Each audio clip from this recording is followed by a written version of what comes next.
Page 7.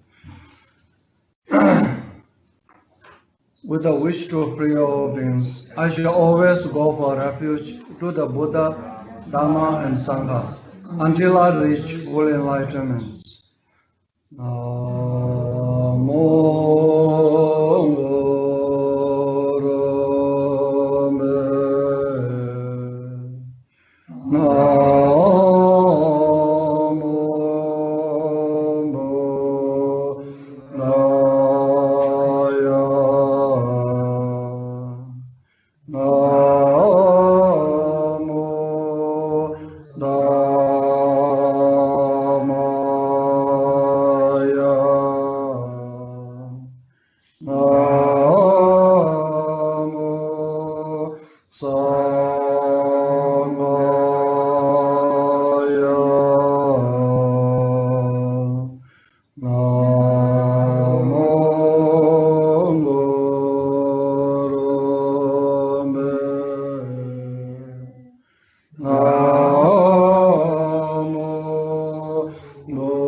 Teacher for destroyer, thus gone, fully and perfectly awakened Buddha, endowed with knowledge and good conduct, gone to bliss, know of the world, handmaids are ordinary beings to be tamed, spring one, teacher of all gods and men, Buddha for destroyer, glorious, victorious one, Shakyamuni, to you I pay homage, make offerings and go for refuge. Teacher for destroyer, thus gone, fully and perfectly awakened Buddha, endowed with knowledge and good conduct, gone to bliss, know of the world, handmaids are ordinary beings to be tamed, spring one, teacher of all gods and men, Buddha for destroyer, glorious, victorious one, Shakyamuni, to you I pay homage, make offerings and go for refuge. Teacher for destroyer, thus gone, fully and perfectly awakened Buddha, endowed with knowledge and good conduct, born to bliss, know of the world, handmaids are ordinary beings to be tamed, teacher of all gods and men, Buddha for destroyer, glorious, victorious one, Shakyamuni, to you I pay homage, make offerings and go for refuge. When you chief of men were born, you took 7 steps on this great earth and you said, I'm supreme in this world, to you who are wise at that time, I pay homage. Completely pure body, supreme fine form, ocean of wisdom like a golden mountain, fame that blazed in the 3 worlds, supreme protector, to you I pay homage. Endowed with a spring mark, a face like a stainless moon, a color like gold, to you I pay homage. The 3 worlds are not like you, who is free of dust. Matchless one, endowed with knowledge, to you I pay homage.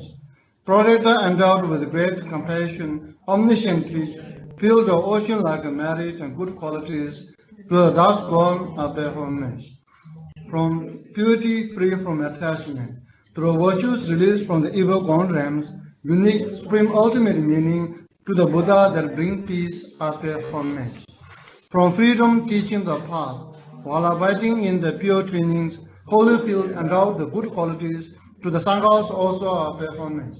Do not commit any non-virtuous actions, accumulate virtue and goodness. Subdue your own mind, this is the teaching of the Buddha. Like a star, a mirage, a lamp, illusions, drops of dews, bubbles, dreams, lightning and clouds. Look at all conditions, phenomena as such. Due to this merit, having attained the state of all things, and thereby subduing the enemies of all, may I liberate my guiders from the ocean of existence, stirred by the waves of aging, sickness, and death. Oh, Bodhicitta prayer.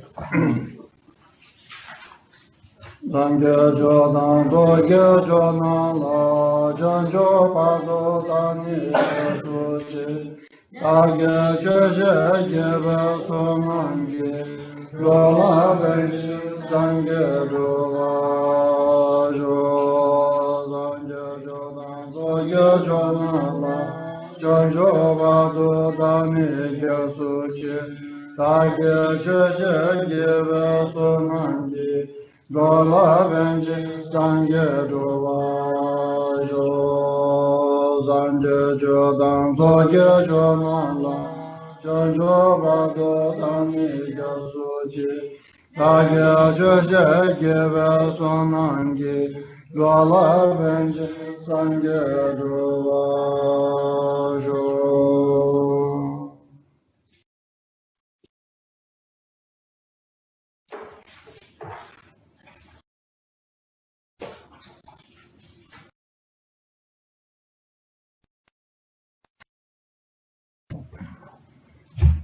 Oh, yes. Scarf working. The scarf is working. Okay. So,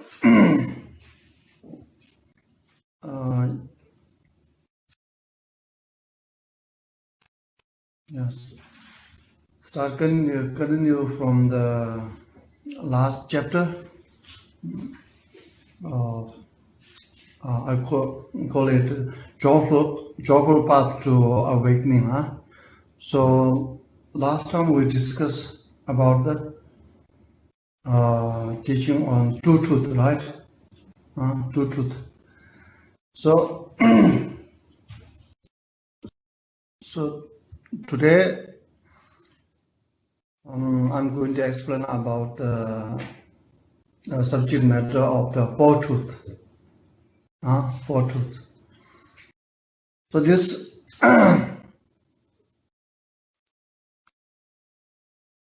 four truth, as we all know that this is the first Buddha's teaching. First Buddha's teaching, after he realized the truth, meaning after he become fully awakened.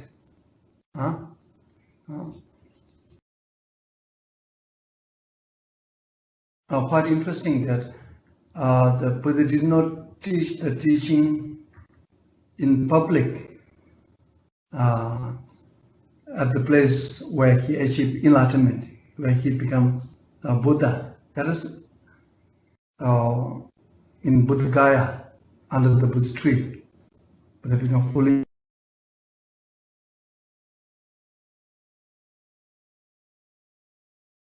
enlightened, right? At the beginning, the first teaching.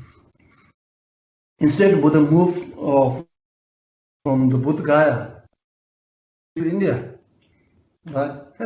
Varanasi is a one-night train from Buddha Gaya to Varanasi.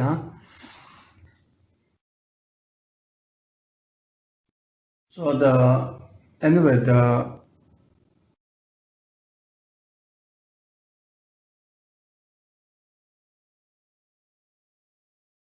first teaching, the Four Noble Truth, given to the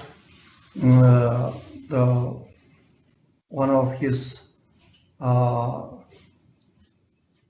Korangadesangbo, we call it, Four five noble entourage.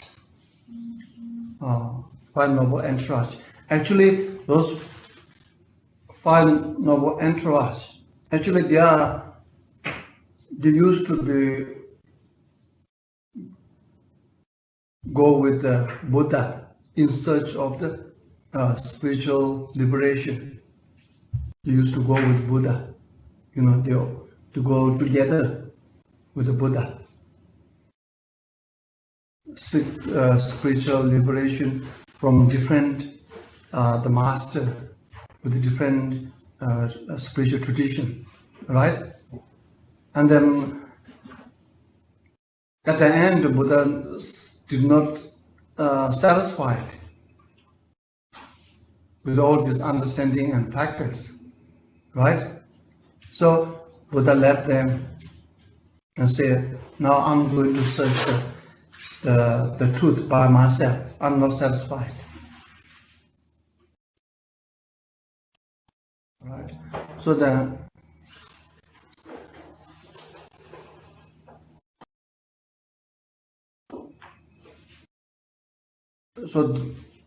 those five are the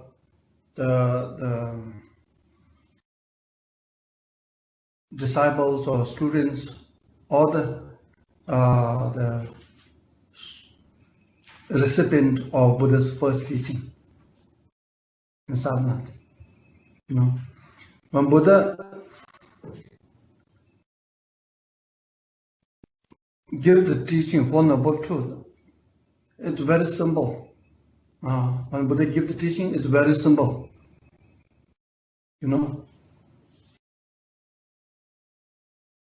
So Four Noble Truths, just recite the 4 lines. That's it. So now this is the truth of this suffering, and this is the truth of origin. This is the truth of cessation, and this is the truth of the path.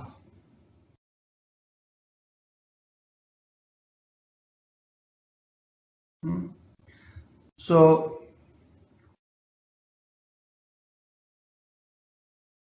Buddha present this Four Noble Truths like that in 4 sentences, in 3 repetitions. 3 repetitions. Slightly different with a different emphasis. Different emphasis. So there's when Buddha explained this Four Noble Truths, just like this, and there's no commentary. There's no explanation. There's no commentary. There's no interpretation.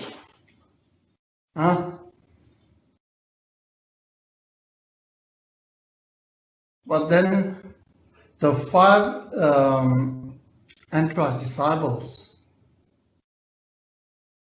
when they hear this, after hearing this, right away,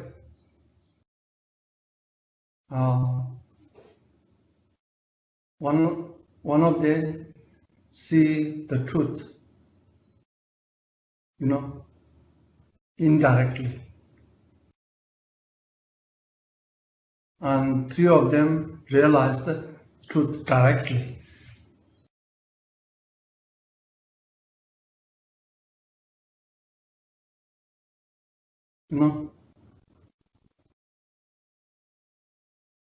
So this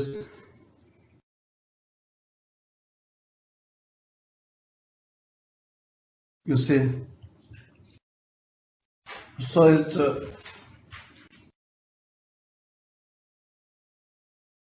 it's very powerful. You see, when enlightened beings just speak few words,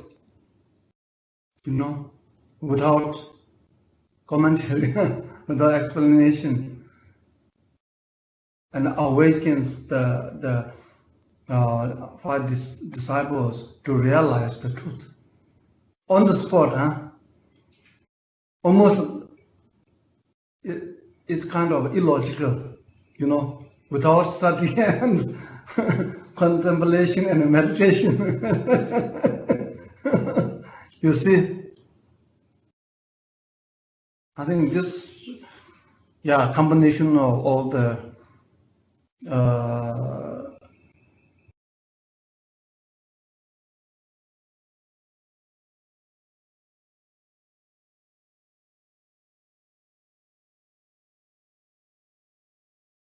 that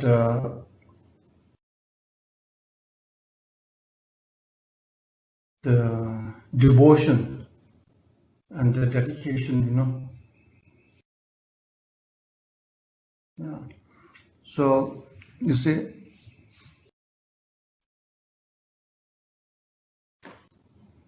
they're very, they have a strong spiritual thirsty, very strong spiritual thirsty, right? In other words, all of them completely falling in love with the truth. In the mind is all about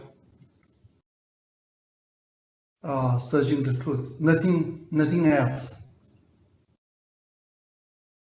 And then Buddha realized the truth, and they are really the first question they pose to the Buddha when they see the Buddha is coming, you know.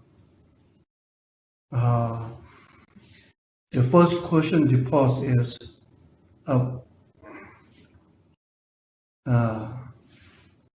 Jambatonla, did you awaken to the truth?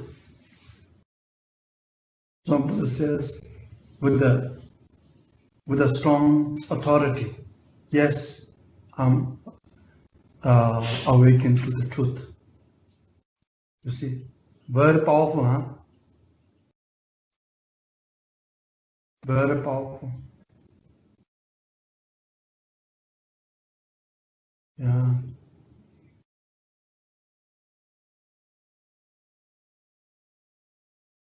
Yeah. So that's vulnerable truth. So when Buddha just pronounced this vulnerable truth in repeat this 3 times, you know, 3 times, so the 16 lines, right? That becomes the framework of all the Buddhist understanding and practice. The framework of all the Buddhist understanding and practice. That is the actual words really spoken by Buddha. Actual words spoken by Buddha. You know? So this is, so if you know the Four Noble Truth, understand the Four Noble Truth, that is enough what we're searching for. That's enough what we're searching for. You know? So that's the Four Noble Truth, Buddha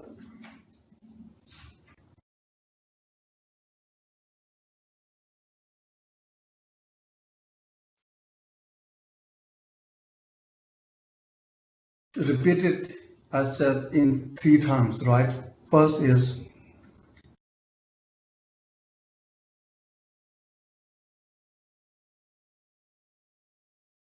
the first repetition is, this is the truth of the suffering. This is the truth of the origin. This is the truth of path. This is the truth of sedation. This is the truth of the path. The second repetition is that slightly different. That says, the truth of the suffering needs to be known. Truth of the suffering needs to be known. So the truth of the origin needs to be abandoned. Truth of the origin needs to be abandoned.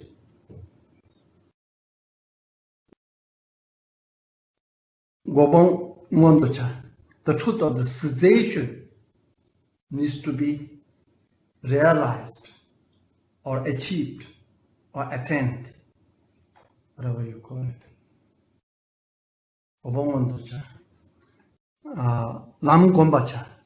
The truth of the path needs to be developed or needs to be meditated upon or needs to be contemplated. You see?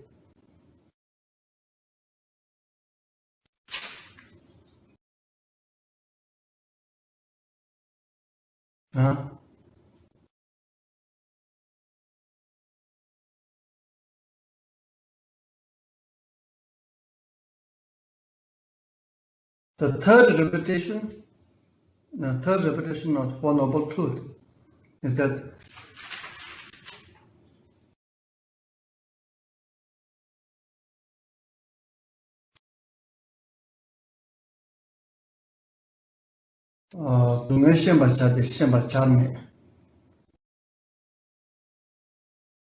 is the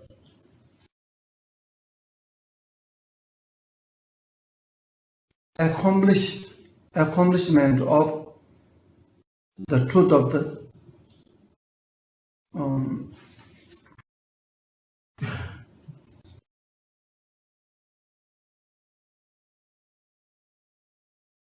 accomplishment of the truth of the suffering to be known.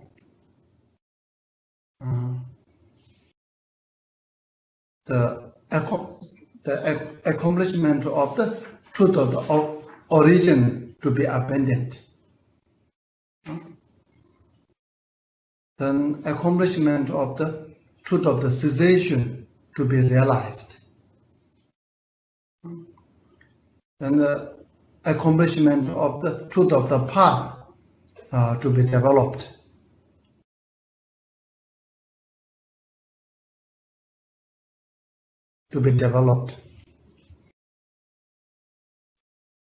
So this, you understand, this three repetition in relation with the Four Noble Truth, right? The first one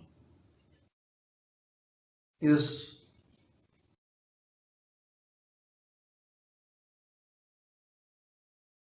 helping us to understand the nature of the truth. Nature of the truth.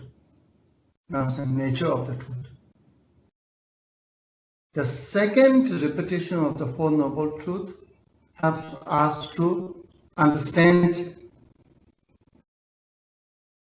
help us to know the Four Noble Truth. The truth, know in relation with the Four Truth. The third repetition helps us to accomplish on the basis of knowing the Four Noble Truth. You see?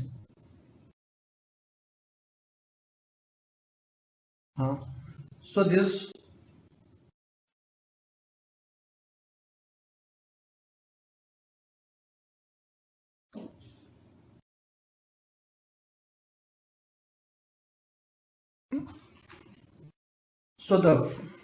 the first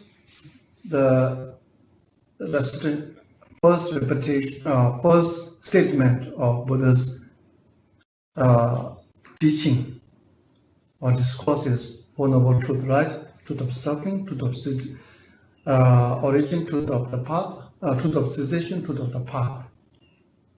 You see, among these four truth, the first teaching he gave is what? Huh? Truth of the suffering. you can imagine, after he fully awakened, the first word he comes out from his mouth is truth of the suffering. Right? Yeah. So the yeah.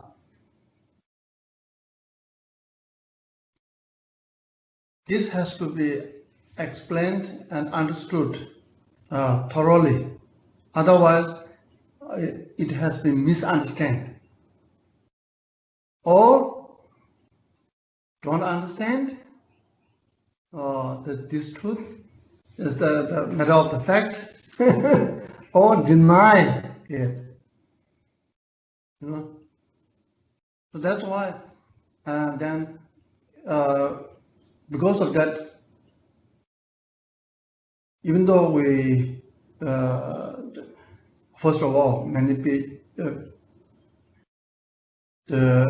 even though all the beings, they have their own, by nature, they have this spiritual seed. They have spiritual intuition. All have the innate spiritual urge. There is. All the sentient beings, they all have. All the human beings, they all have. But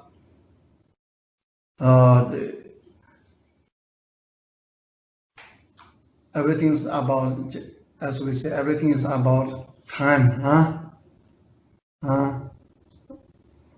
So some not yet ripened, some not is ripening, some ripened.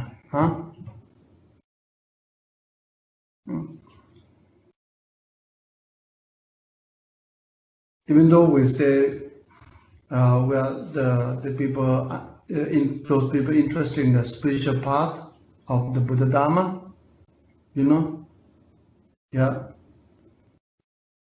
they learn the Buddha Dharma for a long time.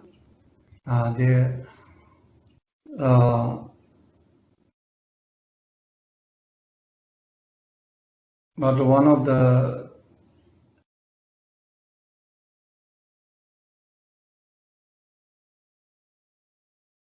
of course, after learning the Buddha Dharma, there's also another new problem, you know. Oh, how come I learned the Buddha Dharma for so long time? You know, still my mind is pretty much the same, if not the worse.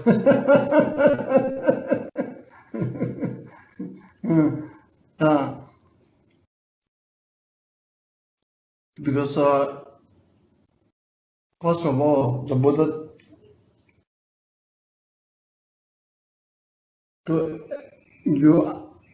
its effectiveness of the Buddha Dharma in terms of transforming oneself, in terms of awakening oneself. You need to know this Buddha's the core teaching. That is the Four Noble Truths. Out of this Four Noble Truths, most important, the truth is realizing the truth of the suffering. I mean the understanding the truth of the suffering.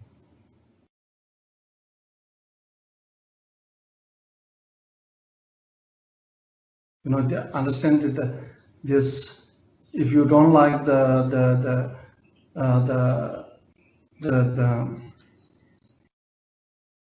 thing, all these garbage things, first you have to face it and to know it, instead of not knowing or denying it or pretending, you know, nothing is here or something. So we have lots of distraction, lots of cover up. No, don't want to look at it. Don't want to discuss, don't want to talk about it. Okay, so then it's there. Then there's no way to cure, no way to resolve the problem, no way to resolve this difficulty. No way, right? First you have the aspiration to know it. So to know it,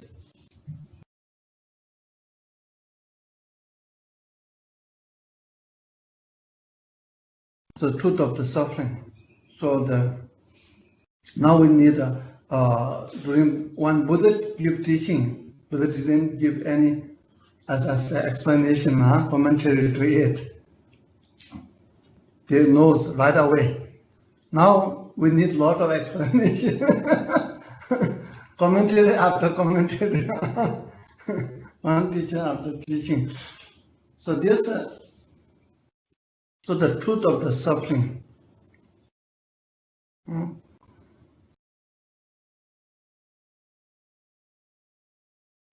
Some people misunderstand the Buddhist teaching, Some, especially when the Theravada Buddhist teaching, they don't talk about the Bodhisattva ways of life. They don't talk about the Tantric teaching, right?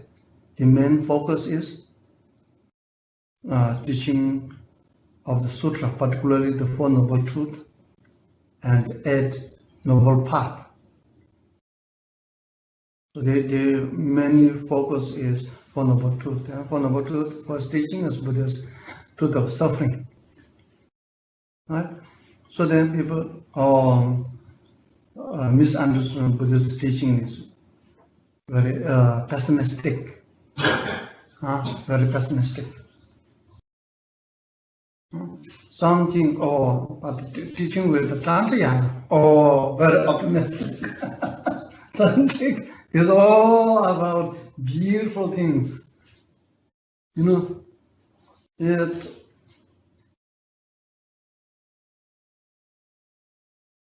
unbelievable.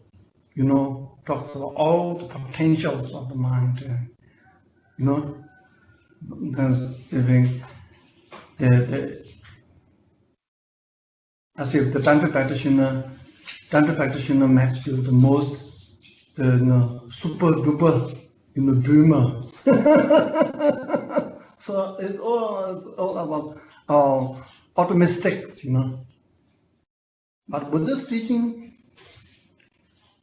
matter of fact, is neither optimistic nor pessimistic. It's all about realistic. Realistic. But the reality you have to know. First thing is to know reality.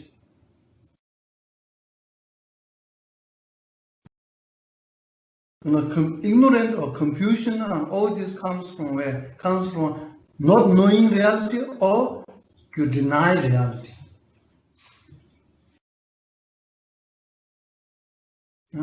So this, that's why Buddha says that speaks the truth of the suffering the first. And then the second repetition, Buddha says, truth of the suffering needs to be known.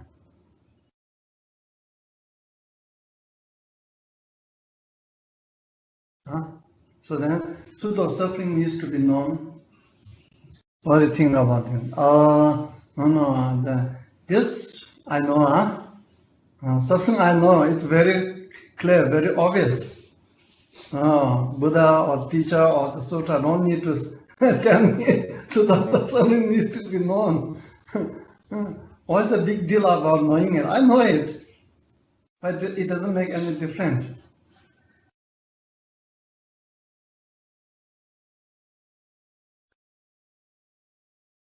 You know.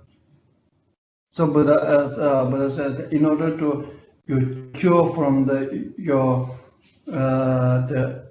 sickness, first thing is sickness needs to be diagnosed, right?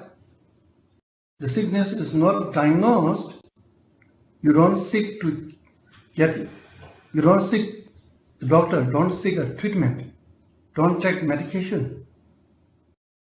So there's no the notion of curing, right?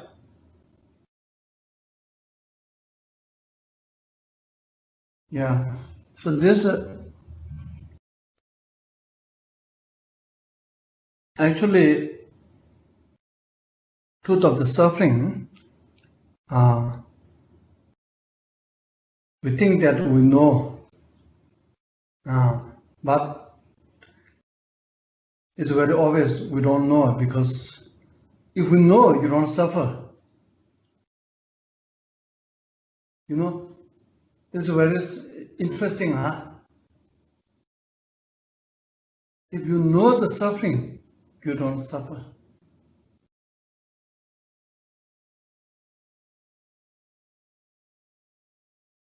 We suffer because we don't know or we deny it. That's when we suffer.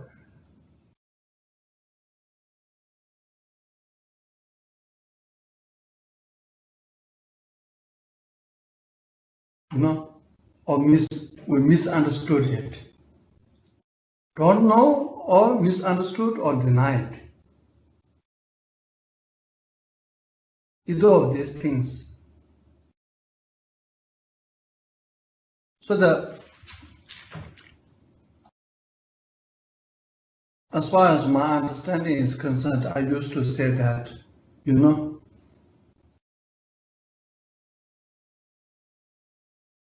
people misunderstand this. Not knowing is okay, you know. Then the first, if you know you are not knowing, there's a great possibility that you are going to be known, because you know you don't know, so you seek to know it, right? So the second is denying, right? Denying. You can deny for some time, but you are going to face it. It's just a matter of time. You can deny today, but tomorrow you are going to might face it. Maybe next year, this year you can deny, but somehow it's just a matter of fact that there's a reality of the life that you are going to face it sooner or later, right? No way to escape. No way to escape.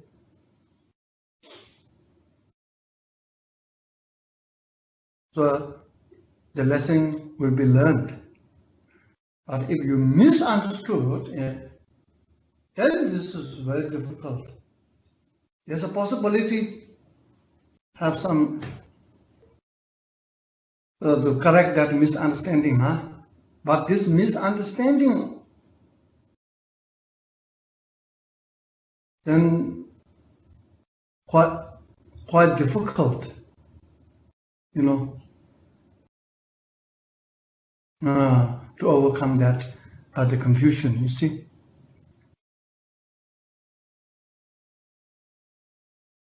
So truth of the suffering, the first people misunderstand is that this Buddhist speaks, our life is suffering. First teaching is first teaching. Four Noble Truths, out of Four Noble Truths, first teaching, truth of suffering, or life is suffering. So people, they think that they understand the teaching. I know our life is suffering. So what can we? In samsara, our life is suffering. In samsara, if life is suffering, nature of the life is suffering, then what you can do? There's no hope, there's no cure, there's no light, there's no possibility of changing, because life is suffering. If life is suffering, can you do anything? Very nature of the life is suffering. Can you do anything to make it not suffering? Huh? I mean that. Can you do that? No. Nature of the life is suffering. Then as long as life exists, suffering exists. Because life is suffering. Just like, nature of the fire is burning, right? As long as fire stays, it's always burning. You understand?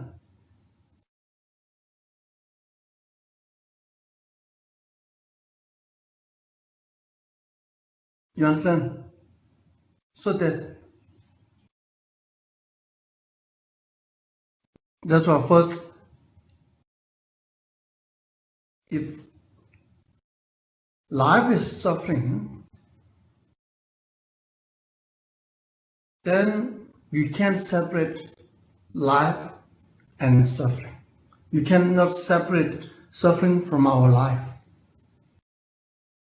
Right? You understand? Because the life is suffering, its nature is suffering. So what you can do? You just stop the life, kill the life. Then suffering ceased. Right?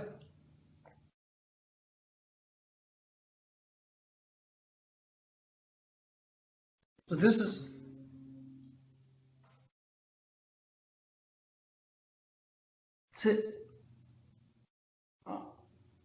I studied the Buddha Dharma for almost 25 years.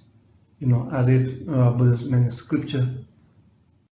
I don't see there any words that says that life is suffering.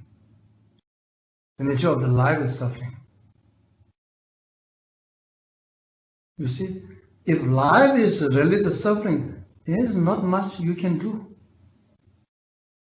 And you can do whatever you like. Doesn't make any much difference.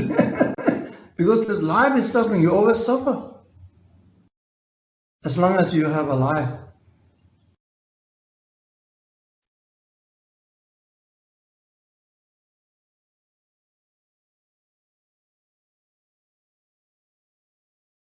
So the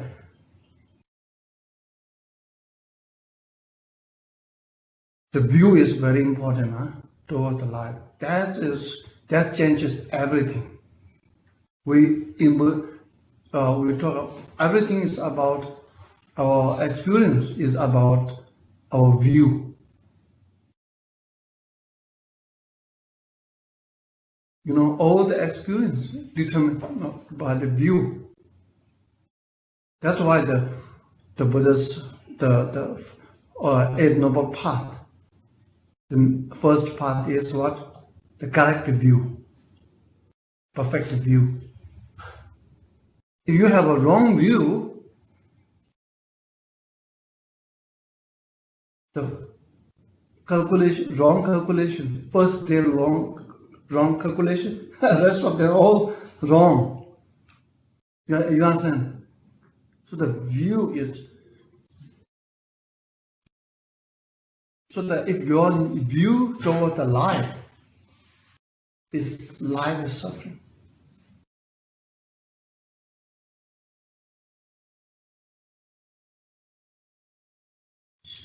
then there's not much the people who have negative perspective towards the life.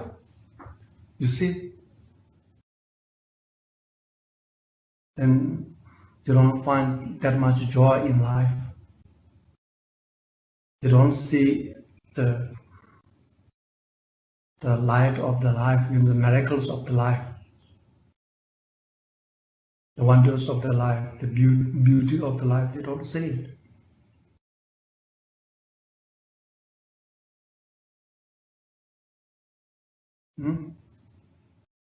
Because of that, the wrong view.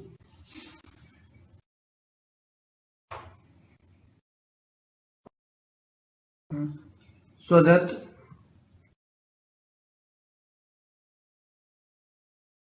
then here comes the question.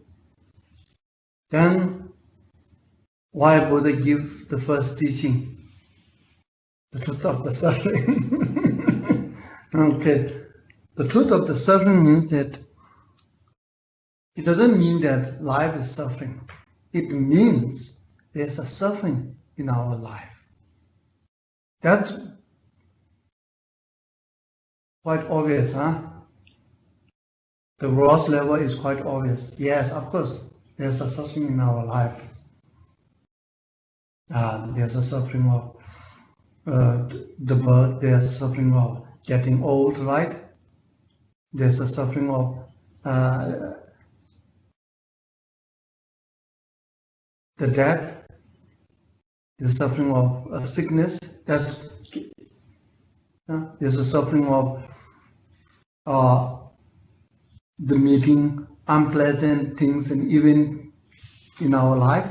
Then there's another suffering of separating from the pleasant things, pleasing things, even and person, right? Separating. And there's another, the suffering of not getting what we want. Suffering of getting what we do not want. Right? This, in life, there's such suffering, right? Yes, this is true. We all have experience, right? So you see, but all this, the suffering is not in the nature of the life. Okay, not in the nature of the life. If it's in the nature of the life,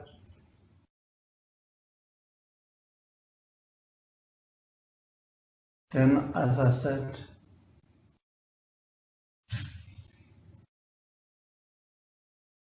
no way to separate, no way to eliminate, no way to remove it, drop it from our life, because it's in the nature, right? Okay, so this is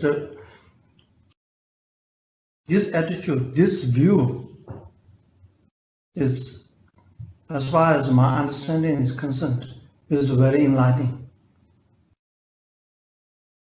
Very enlightening.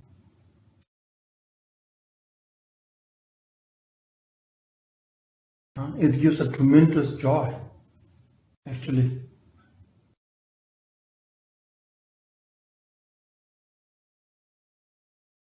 And aspiration, because as a matter of the fact, the life is free from suffering. In nature, I mean.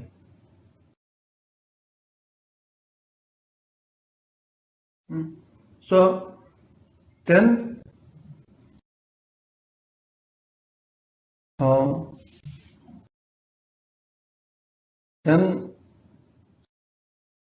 this is the first thing, the first view, the correct, one of the correct view, you see.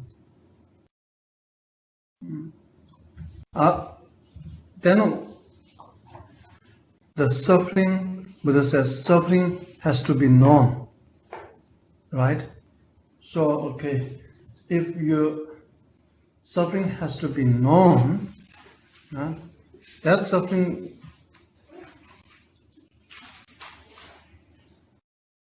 there are the three different kinds of suffering. Suffering of changes, suffering of pervasive suffering.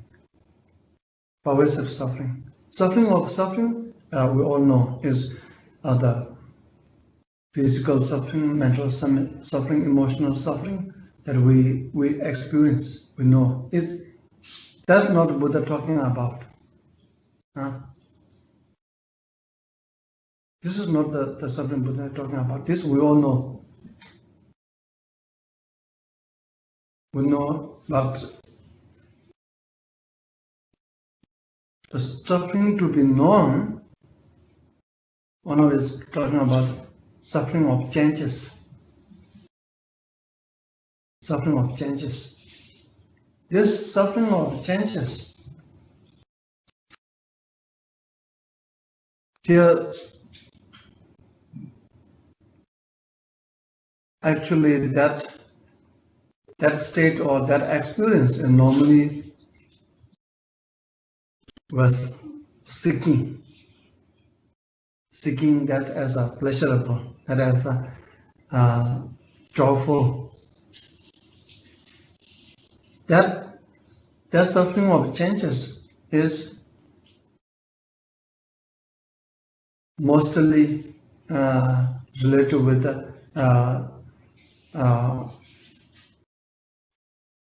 pleasure, the happiness, sensory happiness that derives from the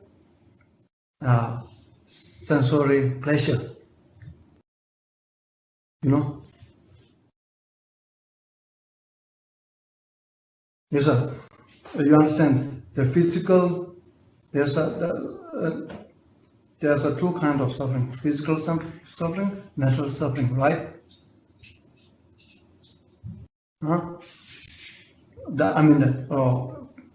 The suffering of changes. Suffering of changes here, we're talking about the second suffering of changes. Suffering of changes is normally refers to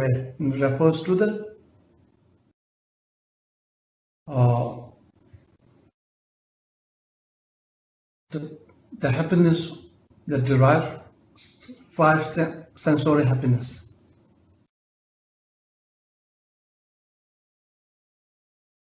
You know, five sensory happiness.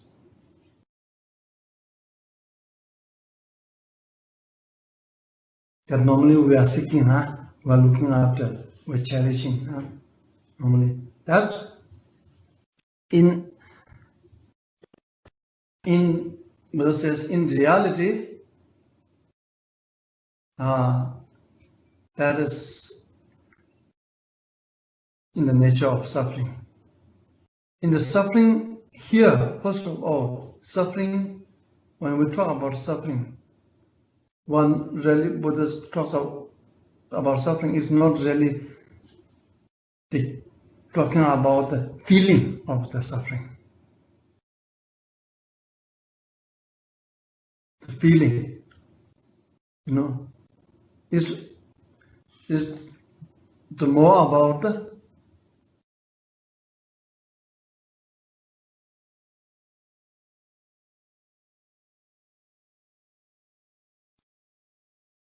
potential. The potential of what? Potential of dissatisfactory. The nature of dissatisfactory has no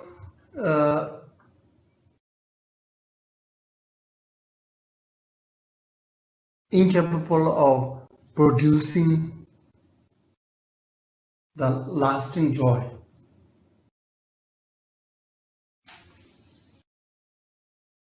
You understand? Instead, on the long run, even though on the spot, at the right moment, it doesn't give any feeling of suffering. But when you attach to it, when you're craving to it, cling to it, even though at the present moment it doesn't give you any the feeling of suffering, Instead, it gives you the feeling of happiness, joy, but in the long term, it brings very painful experience.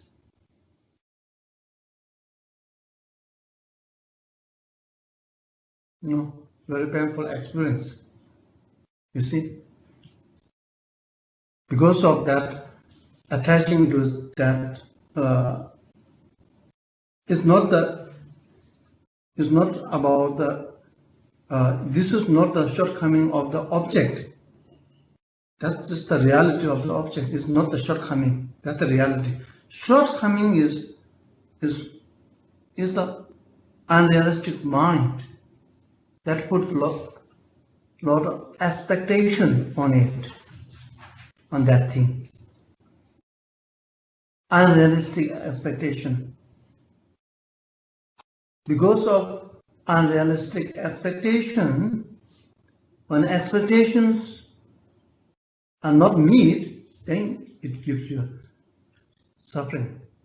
Even not only meet, it goes opposite way.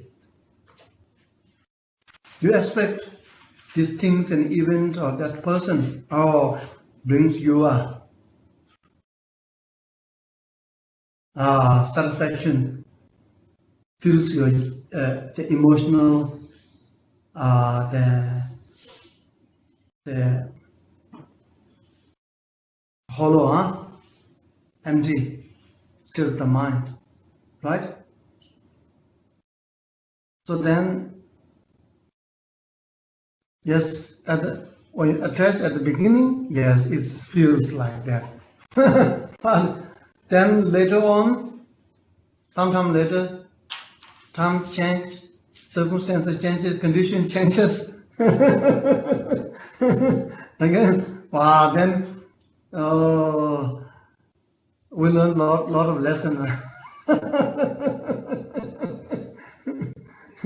Yeah, it's not actually that thing or event or that person. It's really when you investigate carefully, when you look carefully, when you trace it, this is how things went wrong, lead you this kind of experience.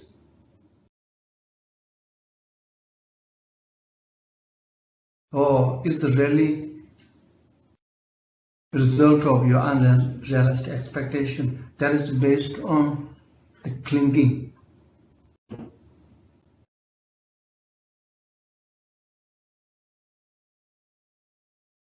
The grasping, thinking that is a permanent, you see.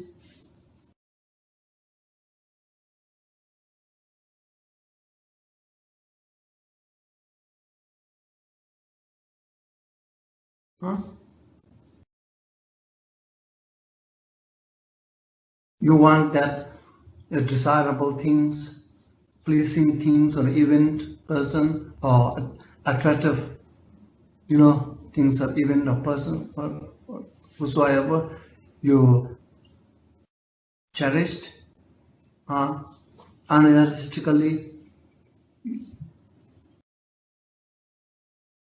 you don't want to change it, right? You don't want to change it. You want it forever. And then that's why there's a lot of words, unrealistic words, when you're falling in love. Lots of unrealistic words. But that is not unrealistic later on.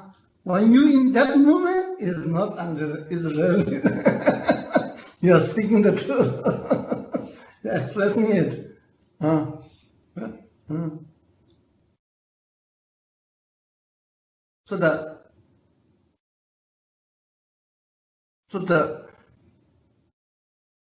But later on, if you have 100% attachment, later on you have 100% mental pain. 50% attachment, grasping, 50% mental pain. No attachment, no mental pain. Game is fair. You see? So how you know this? You know the reality. Oh, things are not static. As Buddha says, one to encounter this, first enlightenment, the view, contemplation, meditation, understanding is impermanent.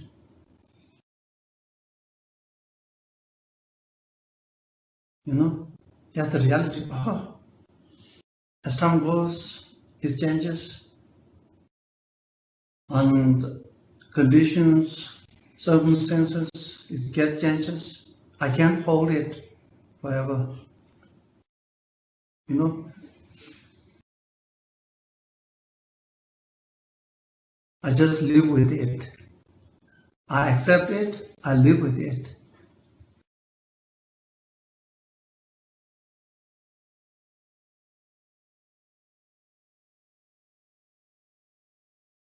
So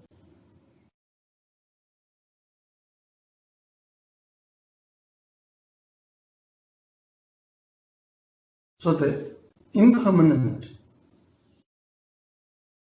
among, for the beginner, understanding and meditating, reflecting on impermanent is the most powerful meditation subject matter. It's very transformative. So then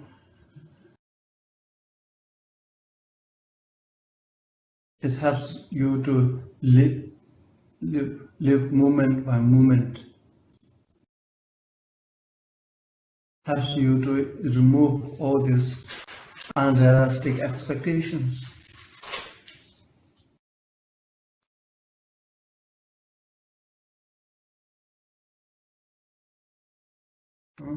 So then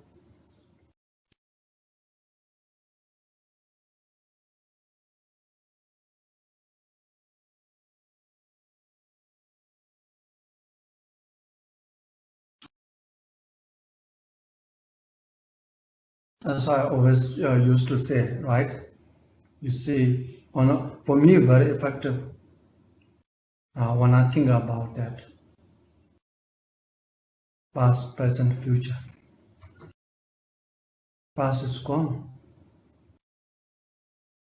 In our life, things and events, person, whatever, we came to contact and we experienced in the past. Past doesn't mean that last year, at this moment, before that moment, you know. Right now it's 11:30, right? Before 11:30, everything is past. No. Huh? 11:10, okay. I'm sorry. Before 11:10, everything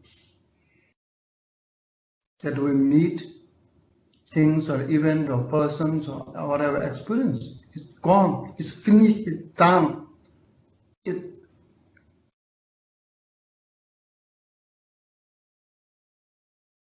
There's nothing to dig. Even the digger is gone.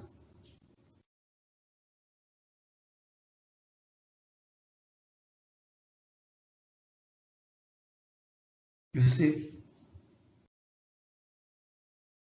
if our mind not mindful, investigate, like thinking like this, meditation, mind likes to go back, tends to go back. If you leave the mind, just leave the mind, what mind does, it drives you crazy.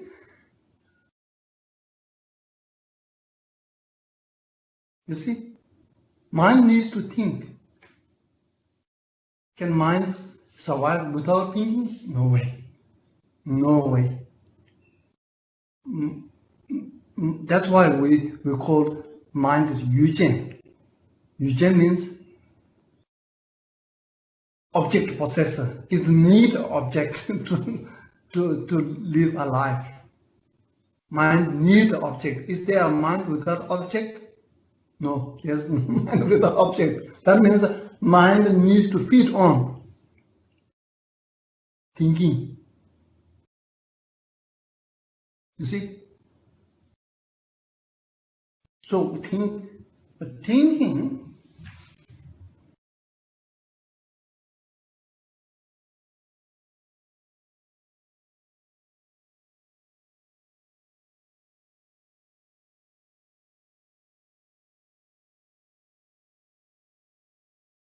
mind either thinking about the past or expecting about the future or conceptualizing about the present things or event in our life. You see, you look at the mind, how it does, how it functions, how it plays the role,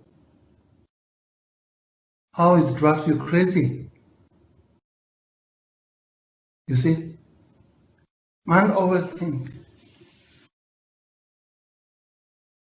Not only things, most of the percentage is about digging the past or about the future. Present is very, when you look at the percentage, very small, huh?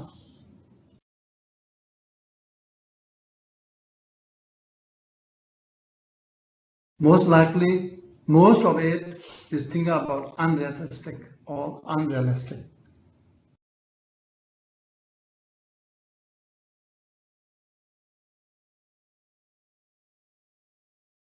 Man can, that's what man can survive. Think about something must have. That's why the mind needs to keep busy. Last time I talked with Dundu. Dundu, he says his father is depressed, suffering from depression from childhood, and that's why his father takes a great pleasure by keeping his mind busy. You know, by reading books or doing something. Reading books or doing something. Probably he don't know how to do message. You don't need to keep mind busy. Otherwise, he freaked out. Why? Because if he don't keep the mind busy, mind has to think something. So what it thinks about the shortcomings of the life, limitations of his life.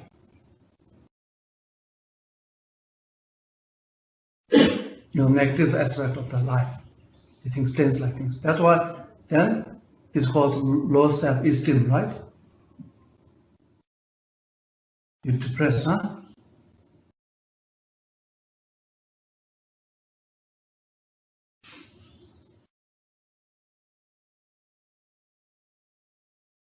You see?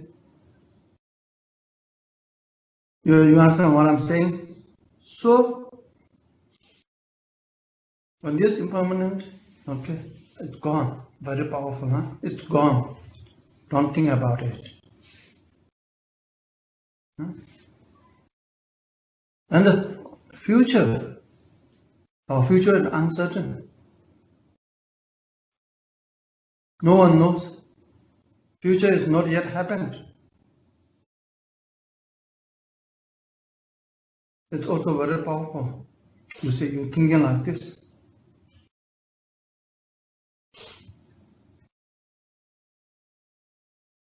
Your tomorrow comes or next life comes. Who comes first? Oh, it's uncertain.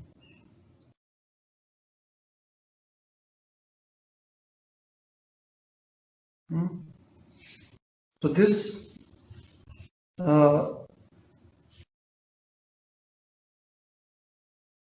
but okay, so I'm not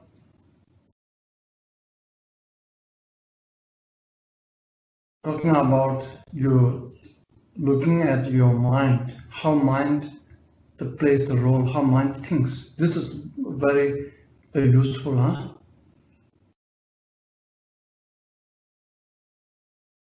Future, not yet come. Thinking, okay.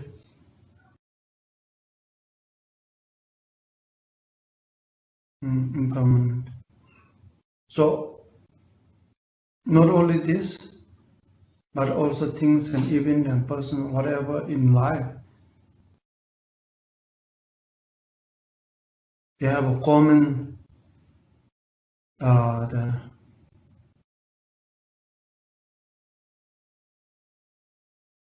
the aspect or characteristic is they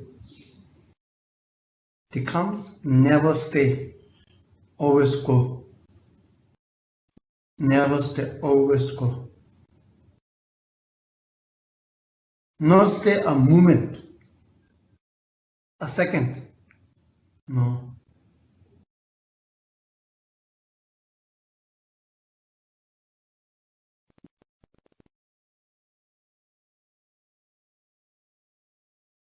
So not only the things that you encounter, but also yourself is constantly, every moment, every second is changing.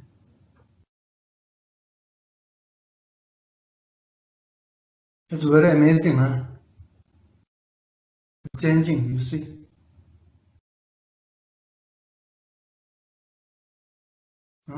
So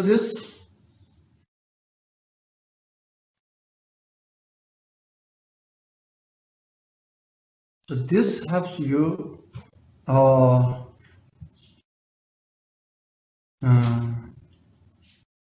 you flow with the reality.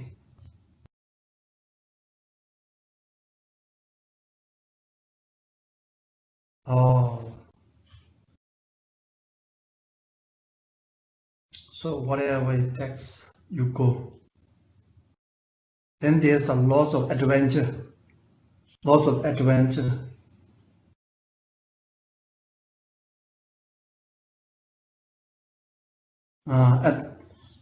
Instead of this. But if you don't understand, these things, then what happens? Then you start grasping, start clinging.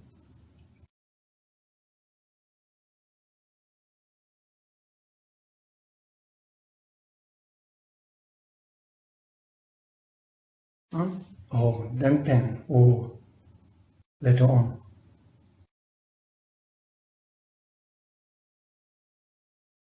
You understand? That's the truth of the suffering of changes.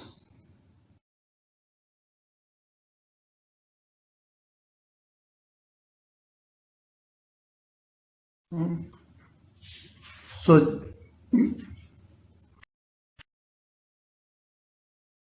this is about the suffering of changes.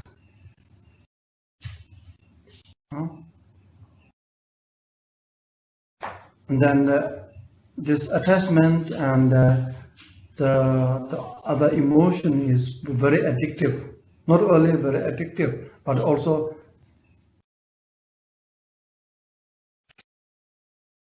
how to say that is very,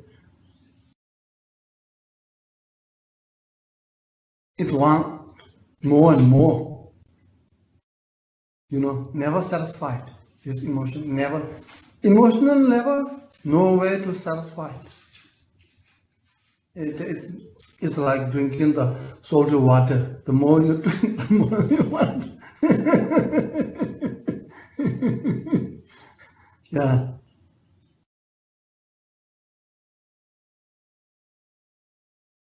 You drink the salty water of attachment, the more attachment. Salty water of jealousy, more jealousy. Anger same,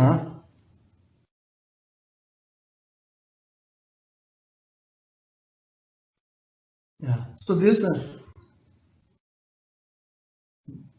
but the beauty about the thinking about the impermanent. Everything changes every day. every moment, every second, nothing stays. Just like a river, huh?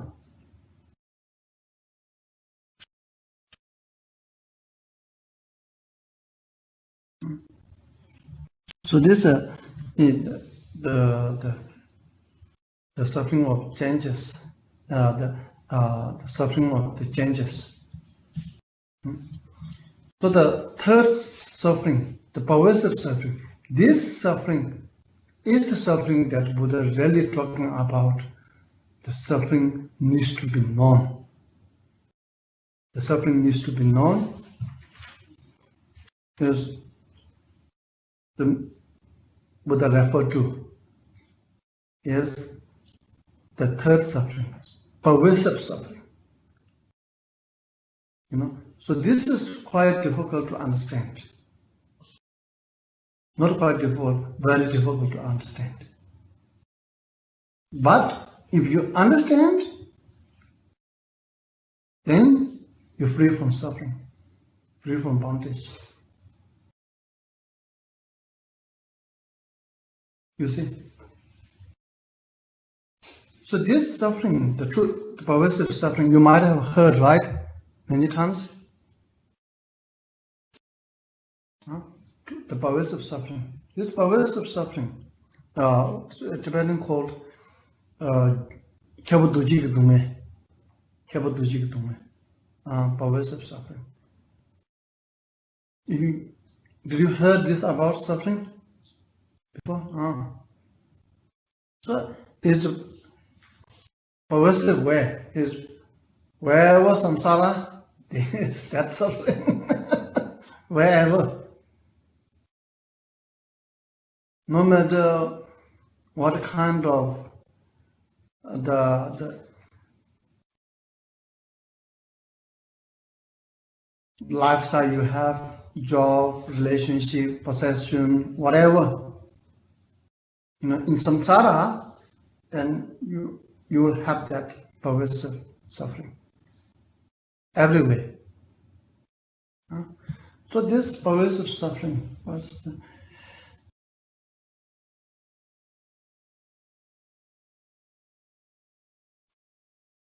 easy way to understand it, reflect and meditate in order to realize that, in order to know that suffering is, you see, as long as you are under the control of delusion,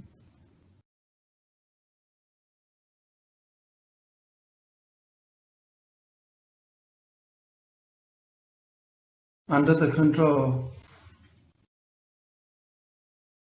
confusion, ignorant, and all this negative state of the mind, as long as you're under it, no matter what kind of lifestyle you have, you never enjoy the life.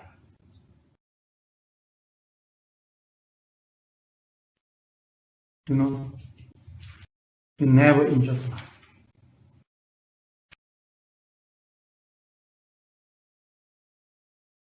You never enjoy the life. This is the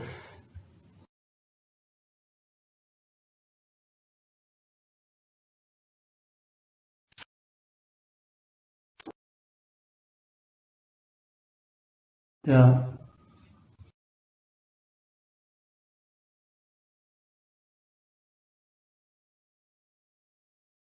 Because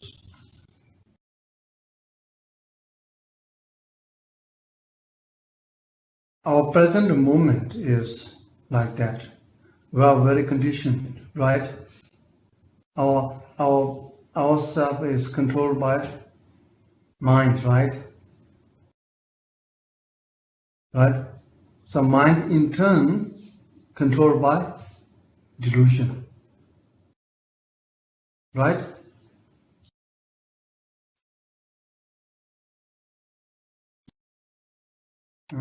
So this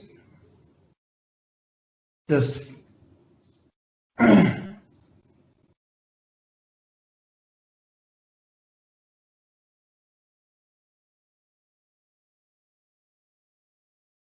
state, this state.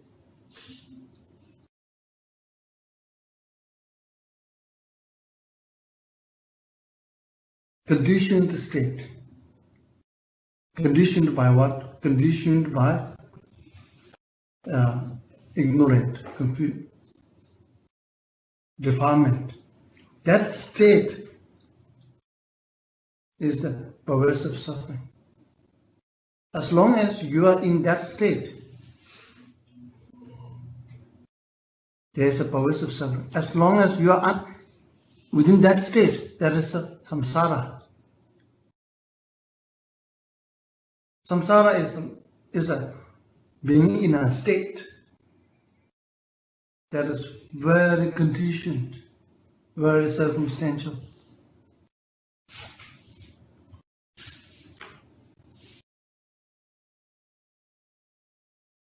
You know.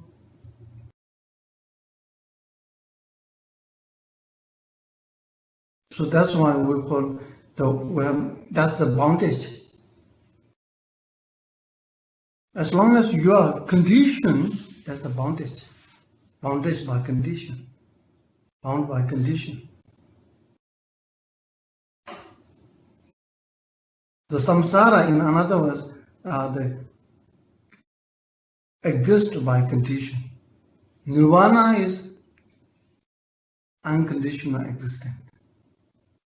Free. No contract signed, you know.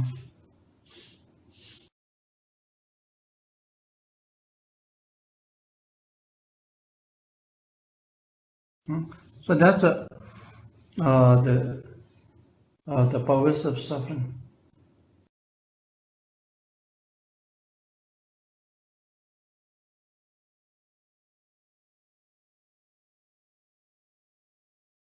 So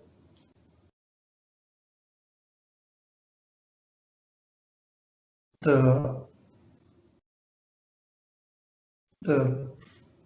beauty about understanding that, as I said, is very enlightening.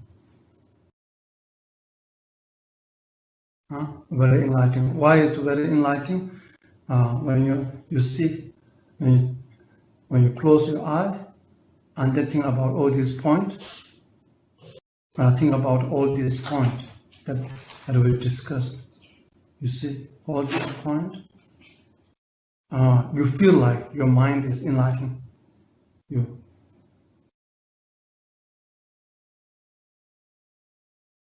So we become more courageous, more inspiration, gain more confidence, become more mature, in the sense that now we are not denying, we have strong courage to look at the suffering, to look at the nasty things. Otherwise we're covering all the kaka. We cover it. And then there's no way to cure. The first thing has the courage to look at it. Very interesting, when you look at it, it starts shaking. When you look at it, it becomes weak. When you look at it, it becomes weak, you become more stronger.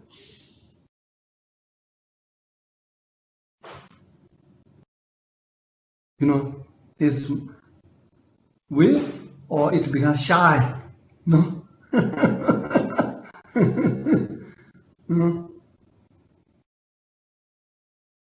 Now thinking, oh, shaking, now something shaking because something thinking that, oh, now he really started paying attention. In the past he ignores me. Now he really started paying attention to me. Oh, I got to be careful. Now I cannot no more cheat, deceive.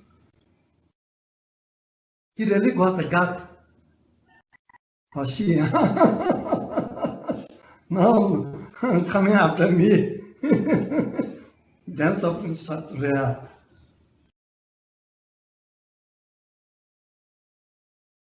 If you know me, then he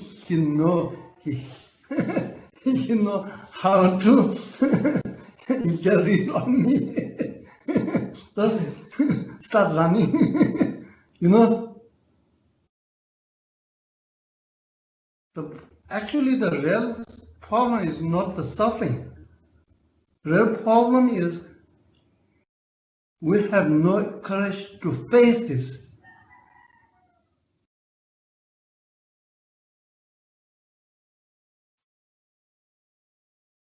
Actually, we need the suffering in order to awaken. You know, awake.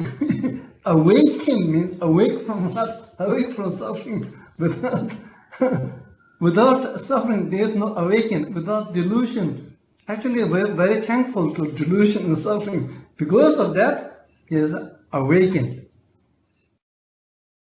If there's no darkness, there's no light. If there's no violence, there's no peace. Oh, this is a little bit. You feel like too much. But very peace means because of the violence.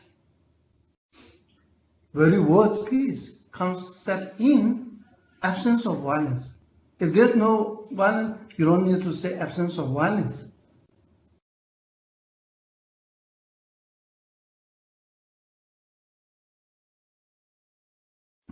So there's a kind of, if there's, for example, if there's no darkness, there's no notion of life.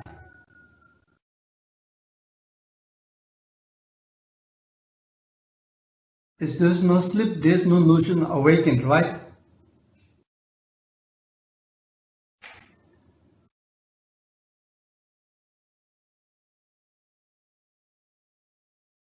You following? Huh? So here, the very, as I said, Buddha, first you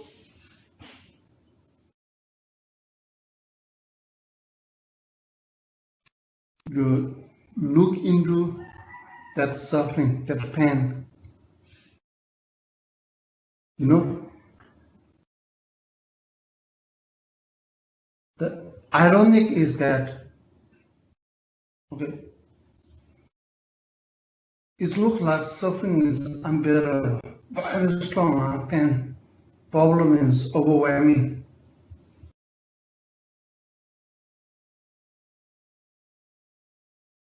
And then when you have that kind of mind, then deny or excuse or blame or all these things comes. This makes oneself very weak, very fragile, very vulnerable.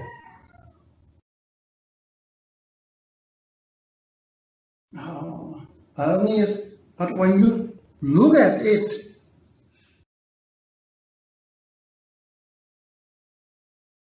you know, and start the investigating, start tracing it. Oh, it loses strength. It become weak. You become more stronger, more courageous.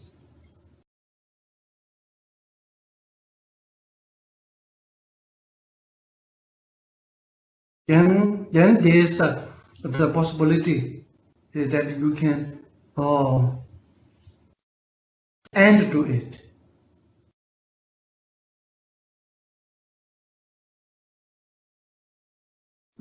So this the meditation on this the aversive nature of the suffering.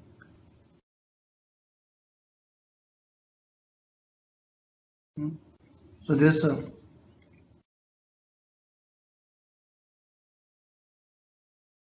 a city actually, and when the obstacle comes, when the suffering, pain, or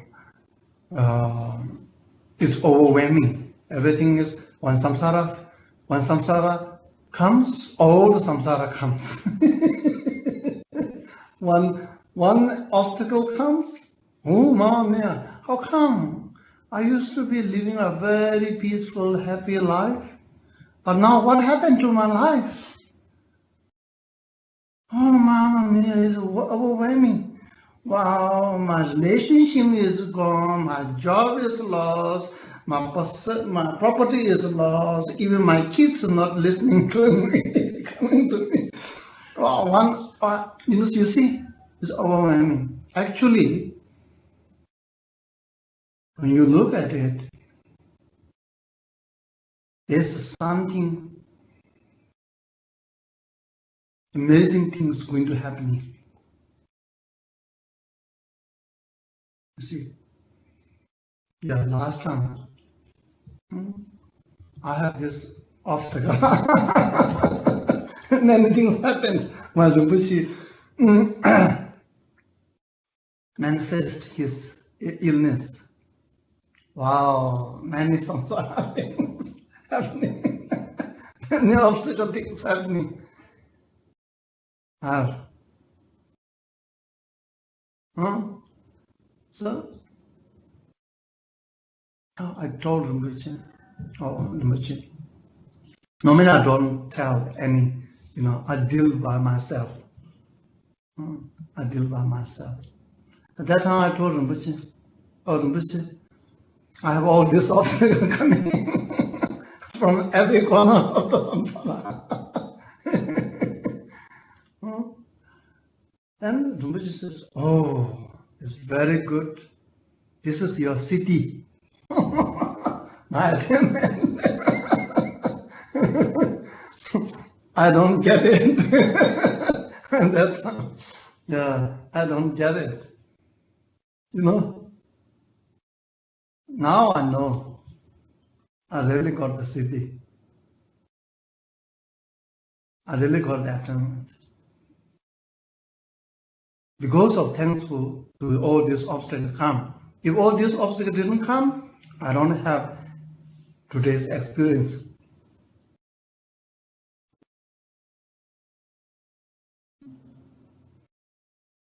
So it's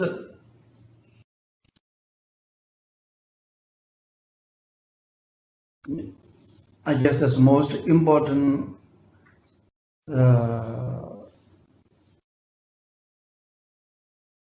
thing that I learned, thing that I experienced, thing that I really into it is the devotion.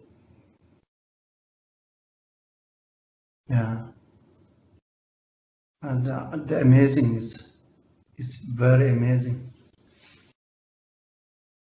Devotion towards for me is as I said towards the Guru.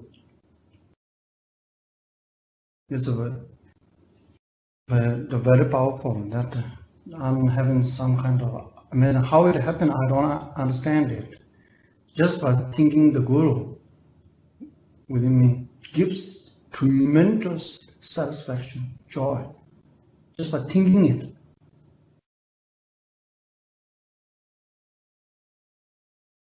Oh, just by thinking it, unbelievable. Wish to have everyone have that kind of, feeling,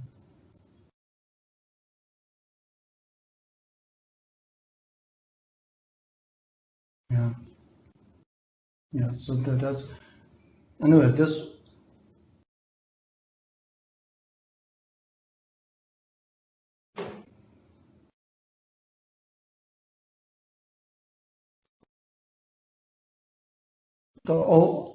behind it is all this obstacle, pain, difficulties, problem, there is something.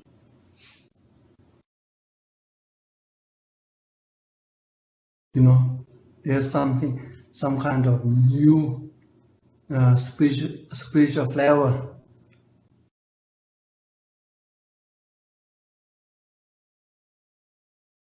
If you are not overwhelmed or knocked down by obstacle, there's always there's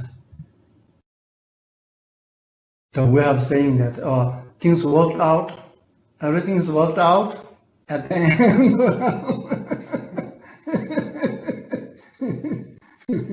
Yeah. So it's about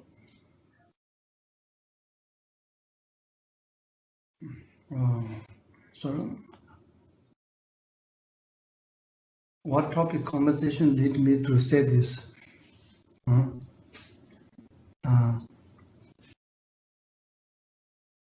Yeah, so the one thing is when all this comes, looking at one's problem that is rooted in oneself, looking at it, you know.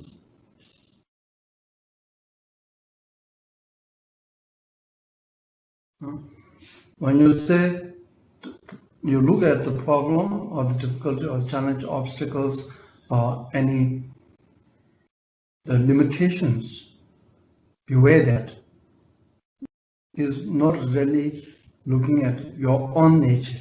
No, never. Your own nature, as said, Buddha nature, pure. Seed of unconditional love, compassion, everything.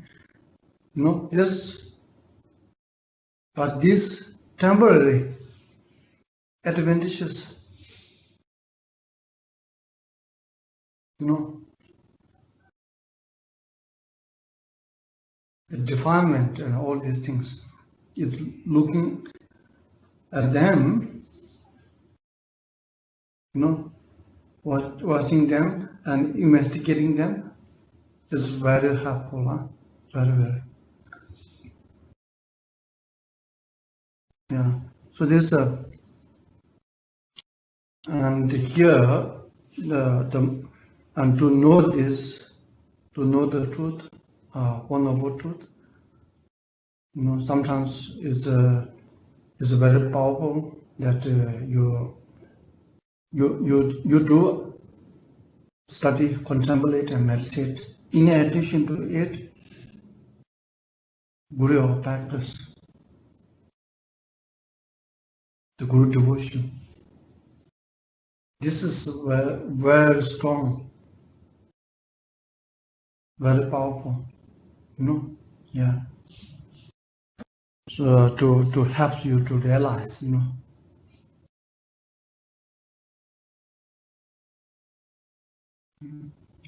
So there's a. I think today we are here,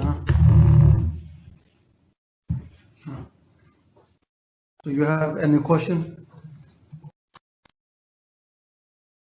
Yes.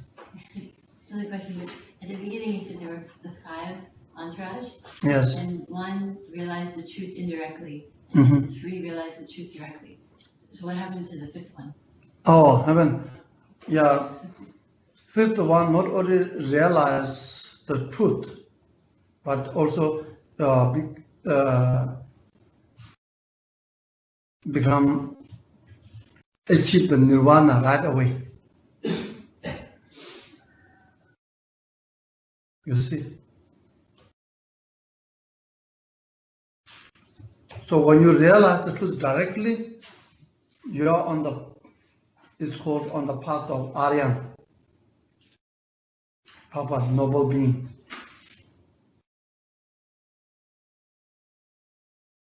On the 3rd stage, on the 3rd path to the liberation, beings on the 3rd path of seeing. Seeing what? Seeing emptiness directly, seeing truth directly.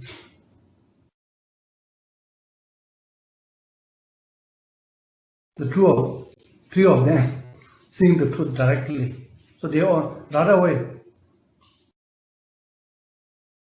They go from the path of accumulation, first path of preparation, and path of seeing right away. You see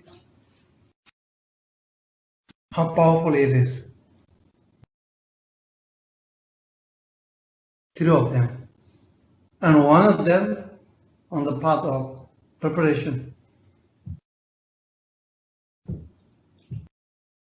Very powerful, huh? You see? Yeah, so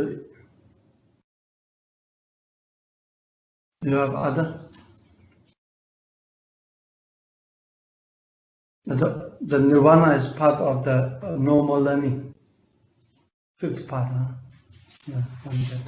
Really, Theravadas, that time they don't talk Yes. about five paths, they talk about Yes. Jin enter and Yes, yes. Aha. I'm talking this Four Noble Truth. Or Theravada,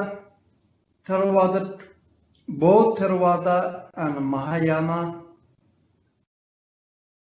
they learn Four Noble Truth as a basic principle and practice of Buddha Dharma. But Theravada,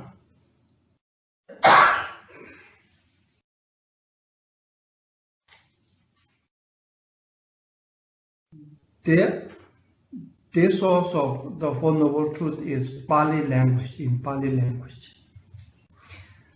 The Tibetan, the source of understanding the Four Noble Truth is Sanskrit language, in Sanskrit language. And in Pali language, from the Theravada point of view, Four Noble Truth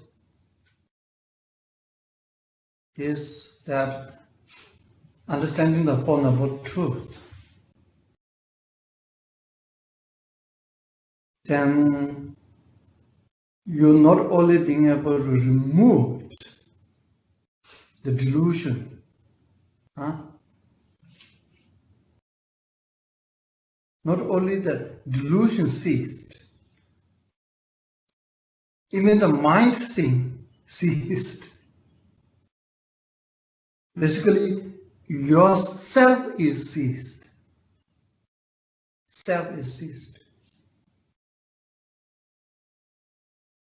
Self ceased, huh? But from the Mahayana point of view, the delusion ceased. But the mind continues to exist. So yourself continues to exist. You understand? Yeah. This is the different. Of course, that is only the theory, the philosophical. In reality, mind never ceased. But at that time, why in Theravada they say mind ceased? If meditator has that experience. Meditator has that experience. The delusion lost, the sense of ego lost, I lost.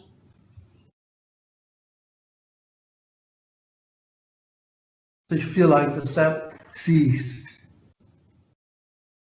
extinguished, you know. No meditator, no meditation, no object of meditation. You understand? Yes. Yeah. So they go into the deep, profound meditative equipoise. You know? So they spend eons. You see? But they don't feel like eons, huh? Maybe. When time fast, when time travel fast, I mean, when speed is so fast, time stops. Time stops. You know, I think the Einstein also says like this. Not only, you know, when you travel so fast, time ceases.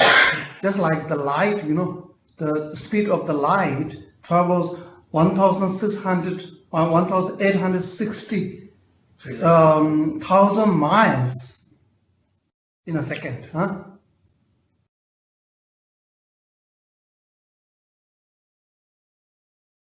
You see, he says, oh, what he says? One of the star, nearest star, it takes this, if you travel the speed of the light, there's 1,860,000 miles per second. With this 3 or 4 years, you reach to the nearest star, right? And the 4 years with the speed. You see, when you, so that so it's a, that's why there is no inherent existence on the time and space. It's very relative. Very, very relative. So that's why we talk about interdependent origination. Relative, huh? No, there's no absolute. For the conventional phenomena, there's no absolute. It's relative. Oh. So the aha, they went into deep meditation, huh? So they, wow, eons passed. Can you imagine? But they remain fresh, huh?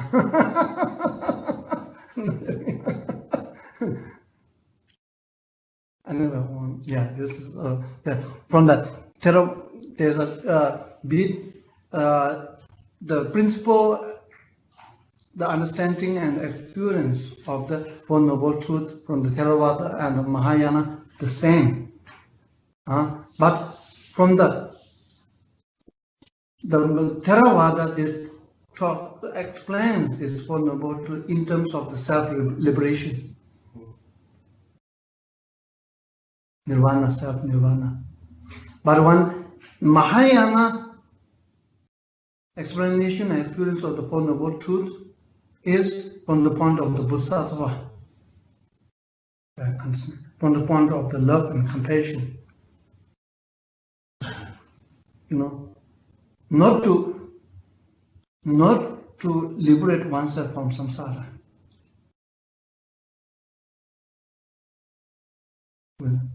We are not taking the Four Noble Truth as a means for oneself to achieve nirvana alone.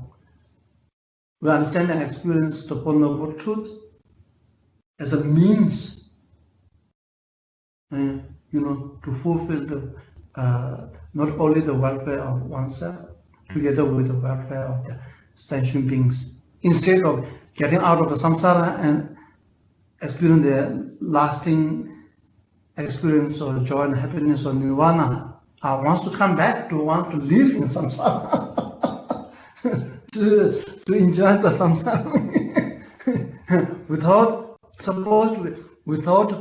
getting pollution from the samsara, living in samsara, to work with the beings.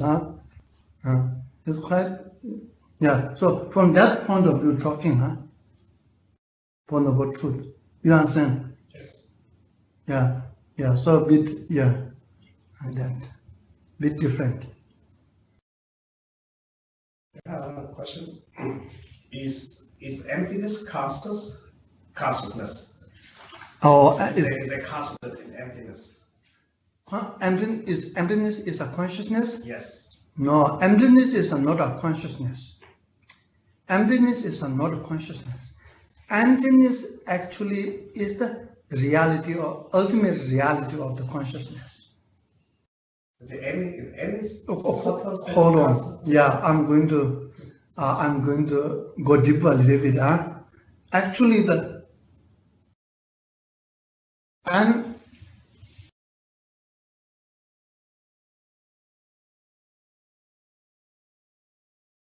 it's like that. Commissional nature of the mind and ultimate nature of the mind. The commissional nature of the mind is this, the clarity and the awareness to realize, to understand. Ultimate nature of the mind is the emptiness. So it's like that. Gold coin. Okay. For example, like gold statue of Buddha. Okay. Okay, gold coin. You know gold coin? Mm-hmm. Coin, right? Gold coin. Can you separate the gold and the coin? Can you separate? Well, one define that the term, right? No. What I'm saying is, no, gold coin, this gold coin, can you separate the gold and the coin? Yes. Are they different? Well, yeah. Yeah. Same thing. The conventional nature of the mind and the ultimate nature of the mind, the emptiness and the consciousness. Emptiness and the consciousness, you can't separate. You can't separate. But they are in one nature.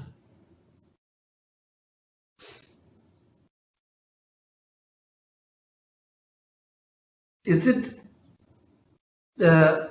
emptiness is not a mind.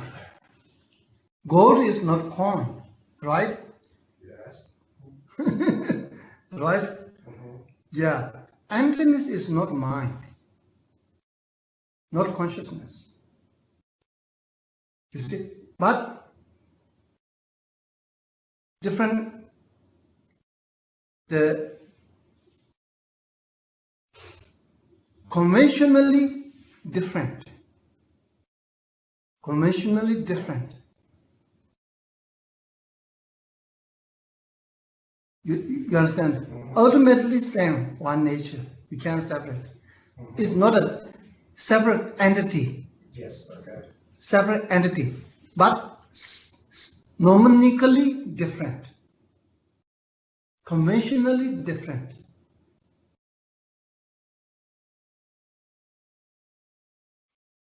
Okay. You understand? Yeah. But so that's why. But when you realize emptiness directly, so they're always together, okay? Consciousness, emptiness, always together. In the past, present, future, always together. They are best friends. You know, never separating, like a two face of the coin. Always together. Always together.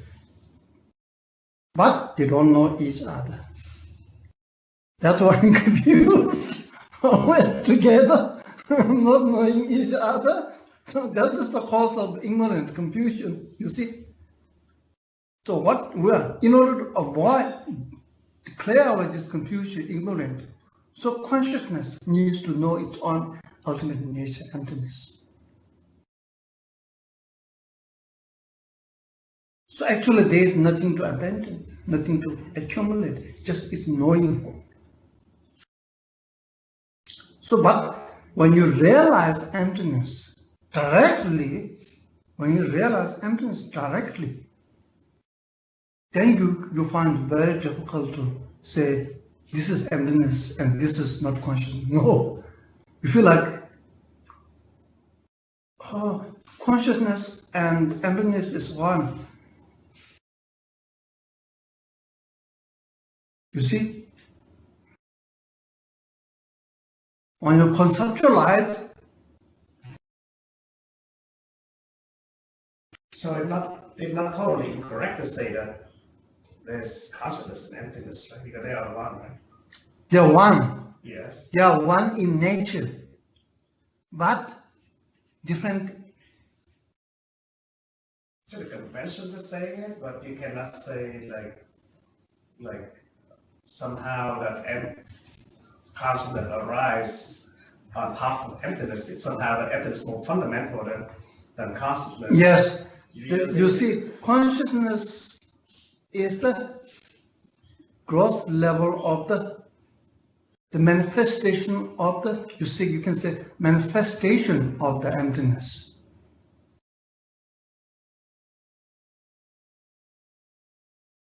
Is a display of emptiness.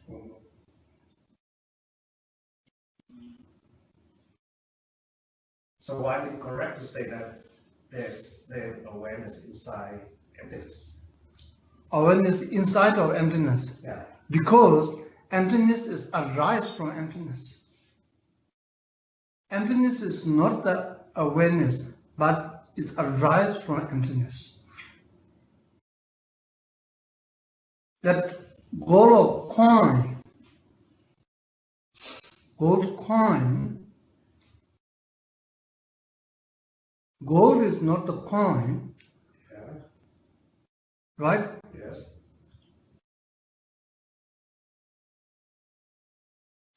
But this coin made out of gold.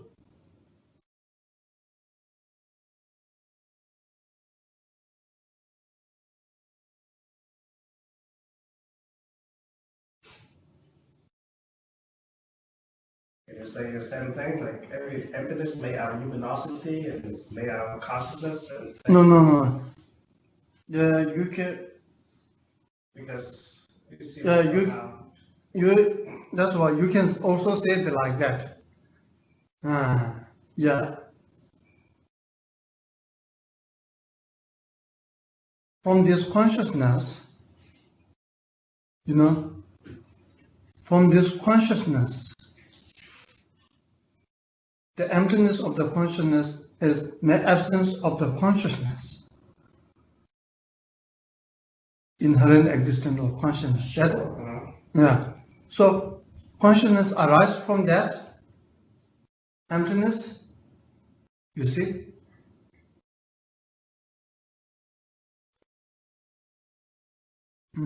Right. It's for this is the more, right now we are talking from I'm using the words that comes from the conceptual thought. Yes. It has a limitation. But when you actually realizing the emptiness directly, mind, that's not the thought.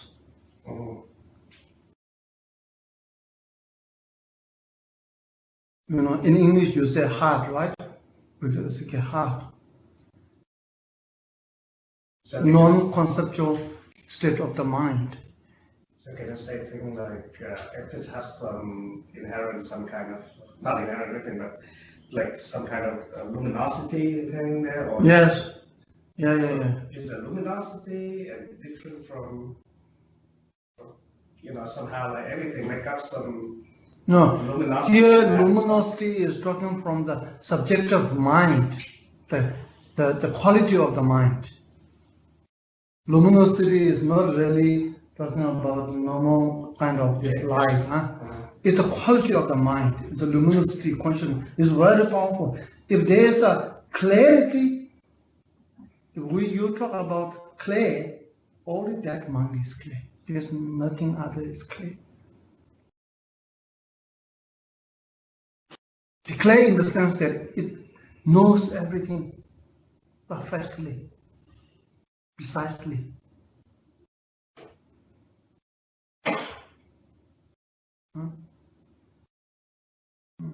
For this, we need to discuss more. Yes. Can you say again the difference between Four Noble Truths and the Five Mahayana? Oh, no. When you realize Four Noble Truth, then when you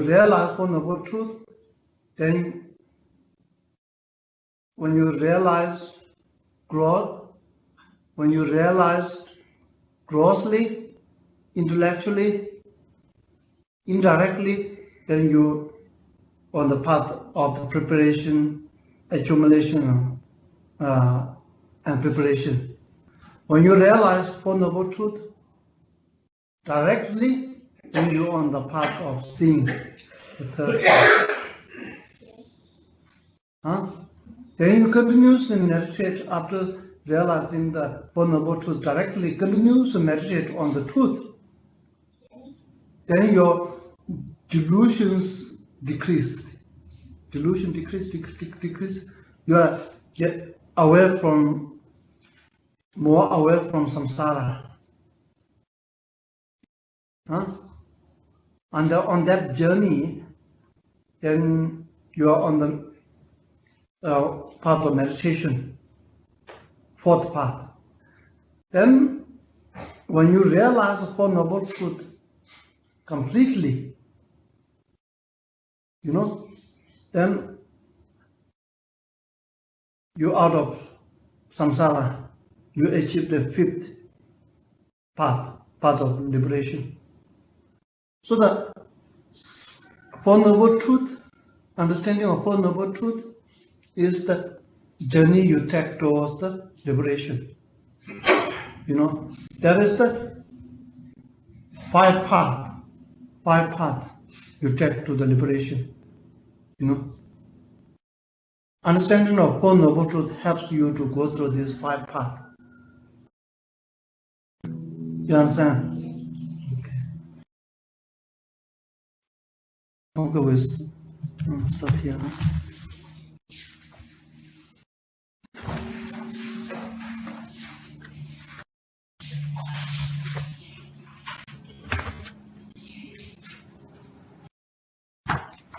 What an honor.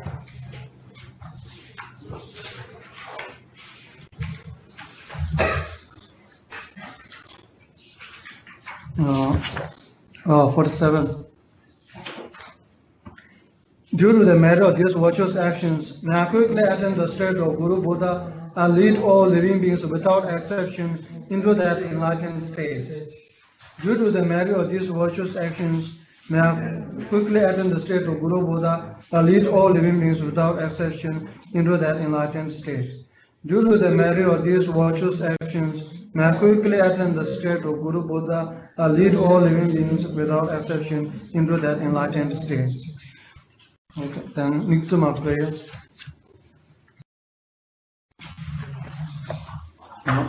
Rumach's long script written prayer.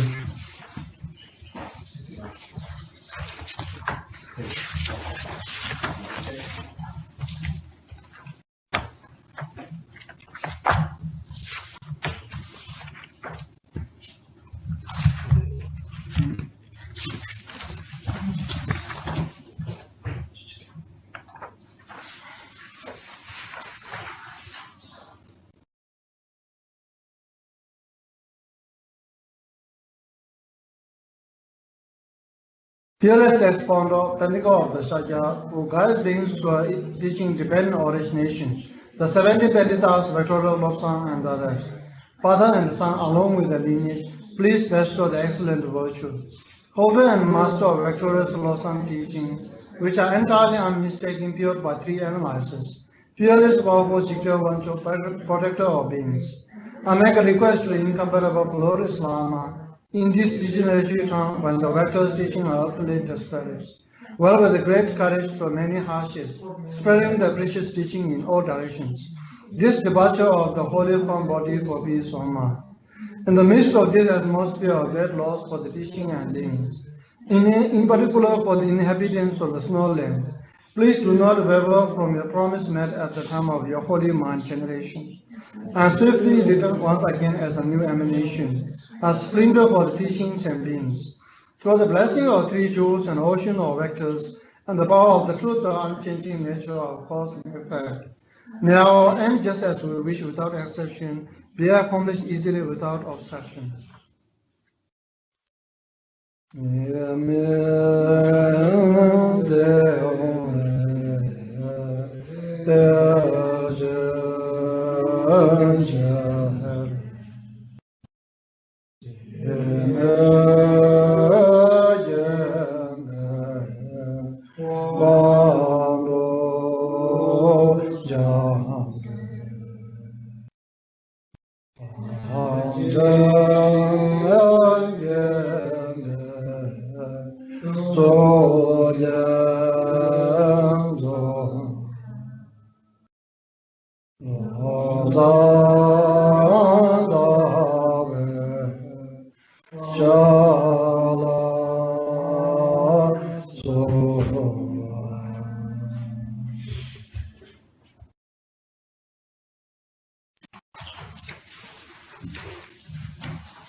Okay.